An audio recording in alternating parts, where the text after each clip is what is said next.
Tous les regards étaient tournés vers Vladimir Poutine concernant la mort d'Evgeny Prigojine le 23 août dans un accident d'avion. Écoutez, pour la première fois, eh bien, il a fait des confidences sur ce fameux accident d'avion dont les images ont fait le tour du monde. Écoutez ce qu'a dit Vladimir Poutine. Il est certain qu'il y a une question en suspens sur ce qui est arrivé aux dirigeants de Wagner. Nous sommes au courant de l'accident aérien. Le directeur du comité d'enquête m'a rapporté récemment que des fragments de grenades à main ont été trouvés dans les corps des victimes de l'accident aérien. Il n'y a pas eu d'impact externe sur l'avion, c'est un fait avéré. C'est le résultat de l'expertise menée par le comité d'enquête de la Fédération de Russie. Donc à croire que c'est lui qui a mené l'enquête, ça vous a fait rire, colonel? Oui, comment se fait-il qu'il ait déjà tous les éléments de l'enquête alors que celle-ci n'est pas terminée Et enquête qui est menée par qui d'ailleurs? On ne sait pas. J'en sais rien, mais non, mais il y a une enquête. Normalement, il y a une enquête officielle qui est menée incontestablement, mais visiblement des éléments ont fuité, qui sont arrivés aux oreilles de Poutine, qui dit c'est pas une attaque extérieure. C'est des éclats de grenades, ça veut dire qu'on s'est entretué à l'intérieur de l'avion, quoi. Il veut dire qu'il y est pour rien, en fait. Non, oui, mais ça, évidemment. Parce qu'il y avait une thèse, quand il y a eu l'accident, il y avait une thèse comme quoi il y avait eu un missile qui aurait été envoyé. C'est les Américains, à un moment, qui disaient ça. Oui. Ou je ne sais plus quelle source qui disait qu'il y avait un missile qui avait été envoyé. Oui, avec de bonnes raisons. Mais... Et là, il est en train de dire, non, c'est de leur faute, en fait.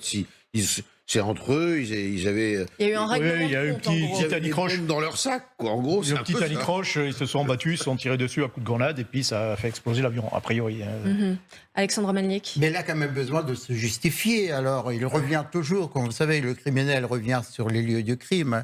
Donc, c'est-à-dire, lui, il doit toujours dire Prigojine, sans nommer d'ailleurs le nom de Prigojine.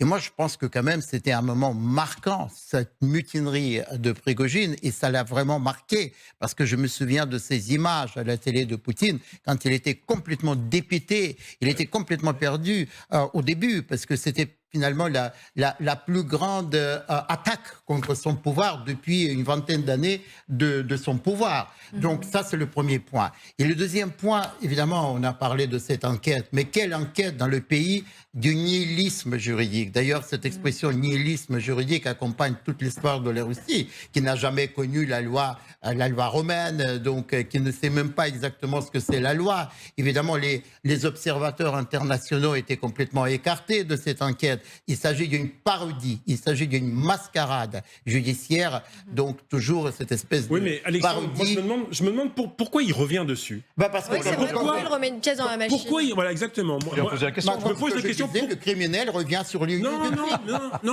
moi, franchement, je me suis posé, c'est tombé en fin d'après-midi, en début de soirée, toutes ces déclarations, je me suis dit, mais c'est quand même dingue. Pourquoi il a besoin... En toute bonne foi. Non, mais si. voilà. Mais pourquoi il revient? Alors déjà, il dit, donc c'est pas nous le tir, il n'y a pas de tir de missile, pas d'impact externe. Qu'est-ce que tu veux qu'ils disent? Et non, mais il est pas obligé. Il fait un grand discours que tout le monde sur un grand discours international, et tout d'un coup, il revient sur quelque chose picrocolin sur le crash de Monsieur Prigojine. Enfin, il n'est pas obligé d'y revenir. Il n'y avait pas de question de journaliste. Expliquez-moi ce que ça veut dire. Il y a des éclats de grenades, ça veut dire que... qu'ils avaient ça dans les... Ils se sont battus entre eux. Soit ils se sont mis avec des grenades et ça a explosé, soit ils se sont battus entre eux. Enfin, voilà. C'est une affaire interne. Il y aurait eu un sac de grenades à l'intérieur. Des soldats, des mercenaires qui se battent avec des grenades dans un avion. Ça fait 20 ans qu'il fait avaler des couleuvres à son peuple. Alors, il n'est pas une couleuvre près. Et il faut pas il ment sans oublier arrêt. que chaque